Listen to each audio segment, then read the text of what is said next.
Madame, Monsieur, bonsoir. Heureux de vous compter parmi nous ce soir sur SCBA TV. À la une de ce dimanche et à la stupéfaction de tous, l'Khdar Bourga'a a été placé par le juge d'instruction près le tribunal de Bir Mourad Raïs en détention provisoire pour démoralisation et outrage à corps constitué selon un communiqué du procureur de la République près du dit tribunal qui précise également qu'après avoir entendu le mis en cause, le procureur de la République a soumis le dossier de procédure au juge d'instruction pour répondre des chefs d'accusation de participation en temps de paix à une entreprise de démoralisation de l'armée ayant pour objet de nuire à la défense nationale et à un corps constitué, des faits mentionnés et passibles de sanctions cités dans les articles 75, 144 bis et 146 du Code pénal. La même source ajoute que l'enquête préliminaire diligentée par la police judiciaire relevant du service territorial d'instruction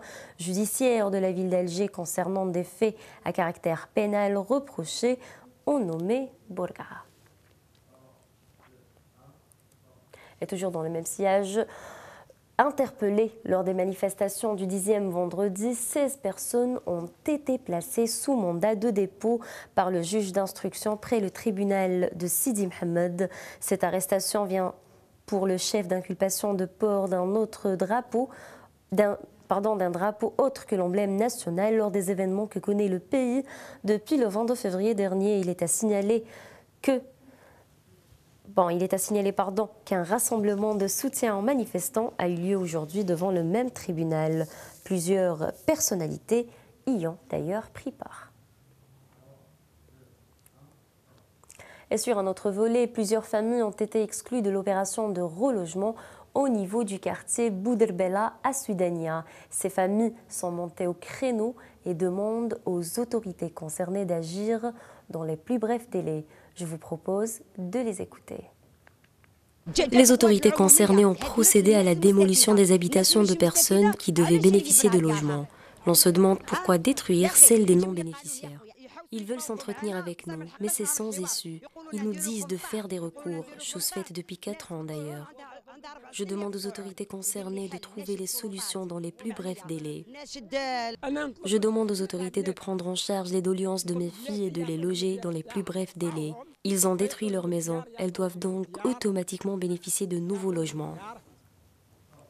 Interrogé à ce sujet par Mehdi Farah, le président de l'APC de Soudania a donné ses explications. Ce qui concerne l'opération de relogement au niveau du quartier Bouderbella, 60 familles en ont bénéficié, parmi elles 10 non-bénéficiaires. Cette décision a été prise suite à l'étude de dossiers faite au niveau de la wilaya. Je leur demande de faire des recours pour réétudier leurs dossiers. Je peux vous assurer que personne n'a été lésé. Toujours dans le même sujet, un total de 44 wilayas bénéficieront de pas moins de 32 logements, toutes formules confondues. Cette opération s'inscrit dans le cadre de la commémoration de l'anniversaire de recouvrement de l'indépendance de l'Algérie. Pour rappel, le coup d'envoi a été donné samedi au complexe de Zeralda à Alger, sous l'égide du ministre de l'Habitat qui a assuré que les prix restent les mêmes et l'opération se poursuivra jusqu'à la fin de l'année. Un total de 23 orpailleurs ont été arrêtés à Tamanrast, Ingzem et Borj Beji Mourtar par des détachements de l'armée nationale populaire, indique un communiqué du ministère de la Défense nationale.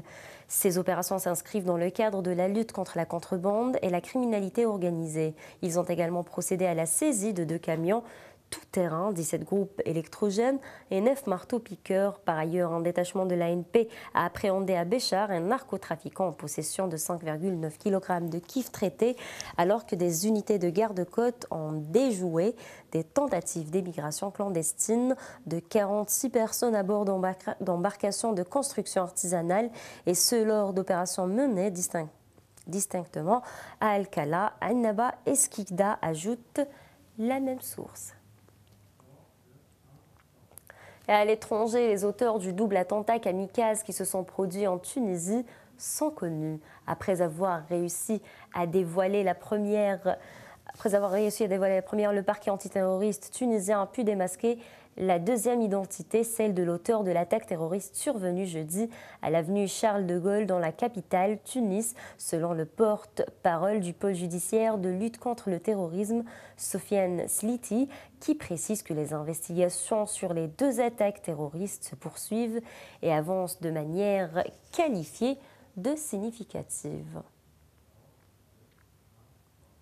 Et enfin, en sport, l'équipe nationale de football tentera demain de remporter son troisième match consécutif à l'occasion de la rencontre face à la Tanzanie au stade Salem du Caire dans le cadre de la troisième et dernière journée de la Coupe d'Afrique des Nations 2009. Rappelant que le sélectionneur national Jamel Belmadi a déclaré dans un point de presse que dans le cadre de la qualification pour les huitièmes de finale de la Coupe d'Afrique des Nations, l'équipe nationale prépare très sérieusement le match de demain.